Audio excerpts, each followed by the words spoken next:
Vamos ahora a revisar este caso que ha sido muy polémico y llamado la atención y que ya nos lo traían en esta semana, el caso de la señora Carlota N.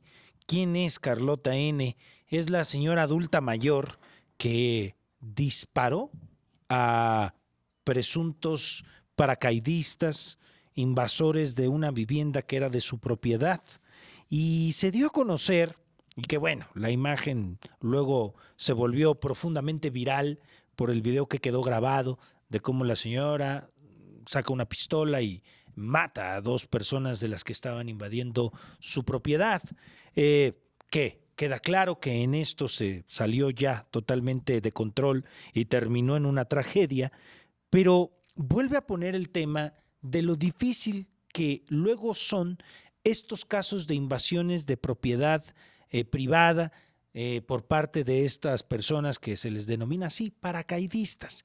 Y por ello yo le agradezco que me haya tomado la llamada un experto en el tema. Pues hablamos de Horacio Urbano, director del Centro Urbano, a quien le damos la bienvenida. ¿Cómo estás, Horacio? Hola, ¿qué tal, Jonathan? Muy buenas tardes. Y es que este caso que se volvió pues totalmente viral en redes a nivel nacional vuelve a colocar esto en el centro del panorama. ¿Por qué son tan difíciles los temas de paracaidistas en invasión de propiedades privadas o viviendas? ¿Por qué es tan difícil esto? Pues mira, creo que es un tema que como que hace cortocircuito con todos los defensores, por ejemplo, de derechos humanos, porque obviamente suponemos que debe suponer que algunas de las personas que se ven obligadas a invadir, es eso, que se ven obligadas a invadir. No todos, hay delincuencia organizada en esto y también hay que decirlo, ¿no? Pero entonces, el equilibrio entre los derechos del propietario, del inquilino o del invasor incluso, tienen que ser puestos en revisión y después hay que poner en revisión todo el cumplimiento de ley que hay, porque lo que parece en este caso, por ejemplo, es que la señora denunció ese despojo, las autoridades no hicieron nada y ella, pues indebidamente, pero se vio superada en su forma de manejar el asunto y tomó un arma, ¿no? Tomó un arma y ya que alguien tomó un arma ya pueden pasar muchas cosas. Entonces, sí me parece que la falta de control es un gran provocador de este tipo de cosas sin que sea justificante, aclaro. O sea, no hay ninguna justificación para lo que hizo la señora, no lo puede haber, Claro. pero sí el hecho es que a veces pareciera que lo grave de los problemas rebasan a la gente, ni siquiera te diré normal, porque ya la señora ya con sus declaraciones se ve que estaba también ella revisando con autoridad, con abogado, con todo aquello para ver qué hacerlo, pero sí me parece que lo que hay que ver es cuáles son los derechos de quien y ocupa una vivienda, sea legal, ilegalmente prestada, invadida, cuál es eso, y sobre todo, cuál es el marco de derecho que se tiene que actualizar y los mecanismos con los cuales las autoridades hacen cumplir este Estado de Derecho, porque ese es, ¿no? Hay un Estado de Derecho que es no se puede invadir una propiedad. Sin embargo, quien invada una propiedad lo puede hacer con la impunidad de saber que es muy posible que no lo desaloje y que al contrario, ¿no? Hay muchos casos donde una persona invade y después cuando llegan a desalojarla, como sabe que no va a pasar nada, llegamos al cinismo de que piden un rescate, ¿no? Sí me salgo, pero te cuesta una lana. Es como si te extorsionaran o secuestraran tu propiedad y tuvieras que pagar un rescate para poderla recuperar. Entonces, sí me parece que, vaya, habiendo muchas cosas que decir, me parece que el gran detonante del problema es la falta de mecanismos para hacer cumplir la ley, para hacerlo de una forma expedita, para que sea justo para las personas dañadas, ¿no? A ver, Horacio, en este primer plano que tenemos del tema, es que estos procesos se hacen largos, se hacen que pareciera que no avanzan por el tema de los derechos humanos de los mismos invasores de la propiedad y por eso hace o provoca esta inacción de las autoridades, por lo que puede implicar eso. ¿Es esa circunstancia en específico?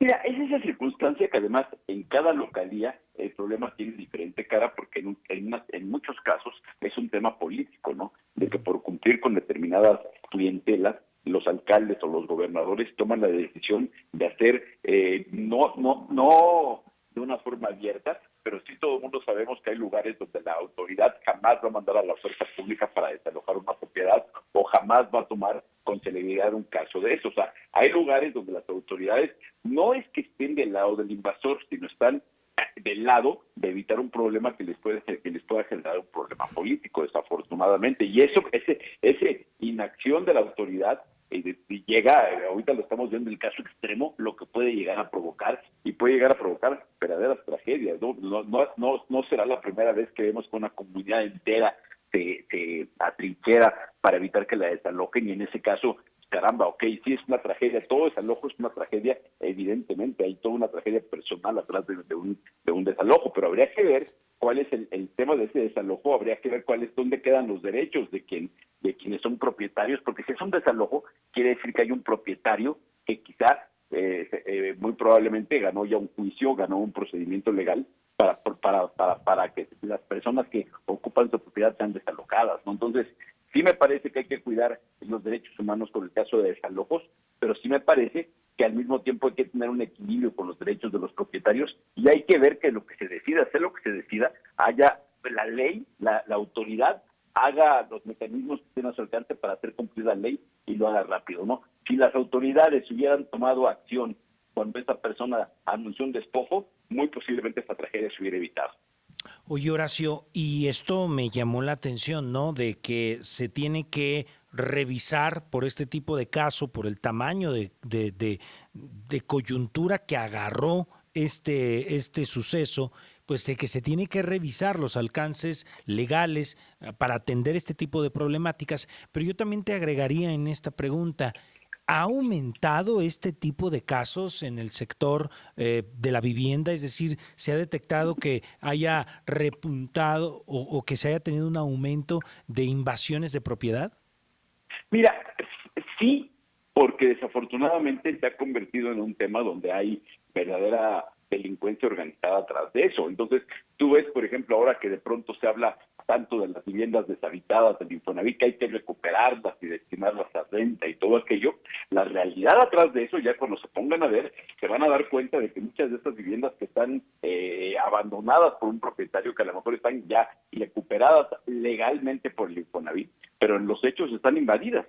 Mucha vivienda que en esta situación está invadida. Hay mucha gente, mucha delincuencia que está buscando propiedades que por algún motivo quedaron sin un dueño evidente, que quedaron con un tema testamentario, y esas propiedades las invaden. Entonces, hay mucha invasión que no está tan claramente detectada, hay mucha invasión que la gente no sabe qué hacer o que la misma autoridad no sabe qué hacer. Ahora que veamos que Infonavit se encuentra con que, imagínate, Infonavit tiene 600,000 viviendas recuperadas, en proceso de recuperar viviendas abandonadas, y se va a dar cuenta de que un número importante de esas 600,000 viviendas están invadidas. Entonces estamos hablando de que quizá tenga decenas de miles de viviendas invadidas en Infonavit. Vamos a ver qué pasa, ¿no? Son viviendas que son propiedad de los trabajadores porque es parte de su patrimonio, son viviendas que se supone que podrían ser una respuesta a la necesidad de una vivienda en renta de muchos trabajadores, y resulta que están invadidas y habrá que ver qué se puede hacer para recuperarlas. Entonces, sí me parece que ha subido, y ha subido de una forma que no necesariamente es que veamos que a la gente que estamos en nuestras casas llegan en las que invaden, eso afortunadamente no,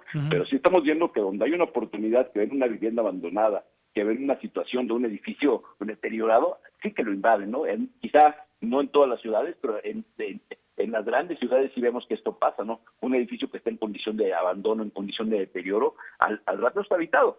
Y eso es un problema grave porque independientemente de todo, en algún momento va a aparecer el propietario, y el propietario tiene derecho a recuperar su propiedad y tiene derecho a que la autoridad les responda y saque a las personas que lo invadieron. Que estas personas hay que salvaguardar su derecho humano de que hay un desalojo adecuado y hay un proceso justo, totalmente de acuerdo, pero sí hay que equilibrar los derechos del propietario y hay que cuidarlos, ¿no? No eso, por ejemplo, aquí en la Ciudad de México, que querían impedir los desalojos, me parece un despropósito. El desalojo debe existir, obviamente con reglas y obviamente con legalidad y obviamente cuidando los derechos humanos, pero una persona que está invadiendo una propiedad, me parece que tiene que ser desalojada y desalojada inmediatamente. Oye, ¿y en qué características de zonas han identificado que se dan este tipo de invasiones? ¿A qué me refiero? ¿A las grandes urbes, a las que tienen un tipo de desarrollo urbano avanzado o zonas rurales? ¿Se da esto? ¿En qué tipo de zonas, de qué características están encontrando que se están dando estas invasiones de propiedad? Mira, en muy gran medida en ciudades medias y grandes, Ujú. porque entre otras cosas, ante la masa de operaciones que tienen los juzgados, esas son, te minimiza el interés en estas. Hay temas, y hasta se entiende, ¿no? Hay temas de más trascendencia y les dan prioridad. Entonces, primero, ciudades donde hay un volumen importante de operaciones judiciales.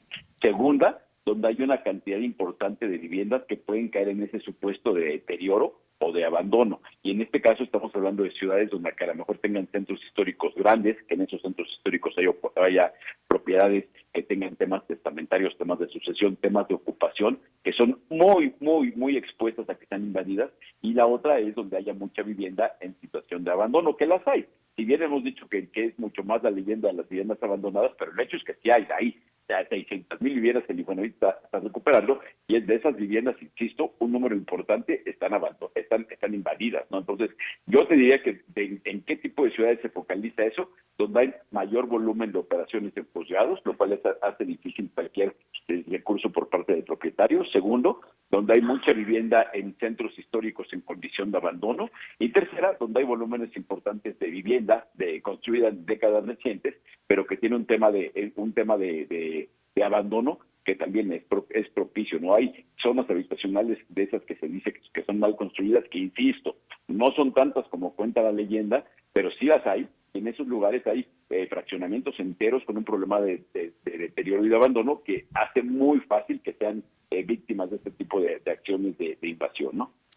Bueno, Horacio, pues es un tema que está presente en las grandes urbes, que es un tema que se colocó en el panorama del ojo público por el tamaño de la desgracia en la que terminó un suceso que la autoridad pudo haber resuelto de la manera más oportuna, pero que no sucedió. Y esto como parte de lo que nos mencionas de la inacción de las autoridades. Gracias siempre, Horacio, por estar con nosotros.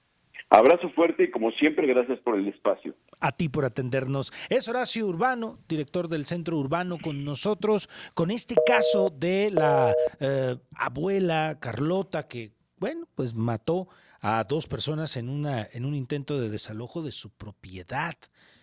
Pero por esta invasión que tenían estas personas en Chalco y que a final de cuentas terminó en esta desgracia. De hecho, le menciono, ya de este caso, le menciono que se ha dado a conocer que familiar de la señora Carlota había denunciado la invasión de su vivienda ante la Fiscalía de Chalco. Esto lo habían hecho, se menciona, el 25 de marzo y acudieron a la Fiscalía General de Justicia del Estado de México con sede en Chalco para denunciar este grupo de invasión de personas en su propiedad, en el domicilio particular. Y bueno, fue formalmente registrada y se integró una carpeta de investigación y fue sellada para entregarle el agente del Ministerio Público en turno. El 31 de marzo, Mariana volvió al inmueble acompañada por elementos de la Policía Municipal, portando la carátula de la carpeta y una copia certificada. Sin embargo, ese día los agentes no intervinieron para desalojar a los presuntos invasores. Lo que ya nos mencionaba Horacio Urbano, ¿no? La inacción de las autoridades quedó plasmada ahí y es lo que provocó esta acción de la señora Carlota, que no es aprobada, que es reprobable, pero que luego esto provocó lo que ya conocimos en ese video, que es trágico, es verdaderamente duro el verlo. Le menciono que han permanecido 48 horas detenidos en la agencia del Ministerio Público, Carlota N., Eduardo N., Mariana N., y serán consignados los tres, fíjese usted, al reclusorio estatal, cuando la señora fue la que disparó, ¿no? Ella fue la que disparó, la señora, pero los tres, los familiares de la señora y Carlota N. misma, van a ser consignados al reclusorio estatal. Un juez de control en línea del Poder Judicial del Estado de México autorizó su aprehensión. Mire usted en lo que pueden terminar un momento de cólera, un momento de ira. Sí, por el despojo de estos invasores en la propiedad que estaba siendo invadida, pero en lo que terminó la vida de los invasores y terminó con la libertad de la agresora. Fíjese lo que usted, nomás porque la autoridad no entró a definir este caso como le tocaba. En fin,